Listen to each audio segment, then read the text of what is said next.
Lisa, thanks a million for coming down to EMS Gathering.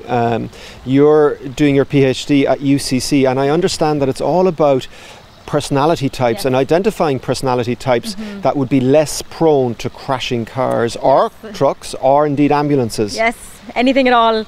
Yeah, so I look at how some people are extremely rooted in the present moment and they don't really consider their future selves very much. But what we do find is that people who consider the future consequences of their actions, they think through long-term consequences, they think through what might happen to them in the future. They tend to be much better drivers. They tend to make sure that they're more aware of what's going on around them.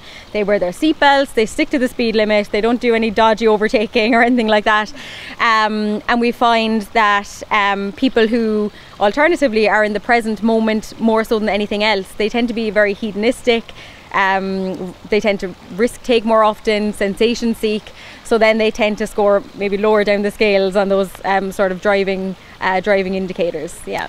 So one of our traits, our personality traits as EMS personnel, is that we do like instant gratification. We like to defibrillate a patient out of VF and have them get a return of spontaneous circulation. We do like the big traumas where we can get in there, improve the airway, decompress a tension pneumothorax, and we're looking for that instant gratification all the time. Does that mean that by definition we are not suited to driving? It depends on the way you look at it. So for emergency medics, yes, you might love the defibrillation, you might love the rush of it all, but you also must be thinking at every step of the way how what you're doing right now is going to impact on this person's life and their well-being. So you have to be extremely conscientious at that point, and you have to consider, if I do this action, what's going to happen. So in that sense, we'll say personnel like yourselves or other medics, they have to be thinking through constantly what could happen. So even though you're caught up in the moment, it's always about saving the person's life, and it's always about what could happen.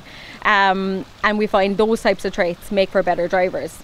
As well, yes. Very interesting. Now, is it possible to predict who these personalities are, so that when these folks are coming for interview to the services or to be assessed for entrance into bachelor degrees in paramedicine and so on, that we might put them through a screening process to try and pull out these candidates? And if that's the case, how reliable are those screening processes? Well, I'll answer with the reliable. So we have psychological measures that we've been using for years and years and years. They're extremely valid and they're extremely reliable, and they're extremely good at distinguishing between how good people are at considering their future selves and the future consequences of their actions. So I would think I would recommend it as a screening process. I'm not sure about pulling people out on that basis. I think people can be trained.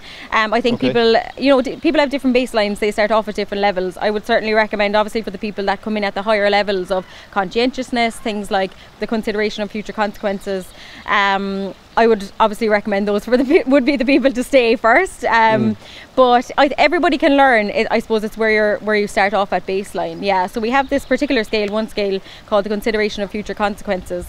We find that people who score highly on that and consider their future selves, they're better drivers, but they eat better, they exercise well, and they tend to be just conscientiousness, and there's more conscientiousness in overall life in that sense.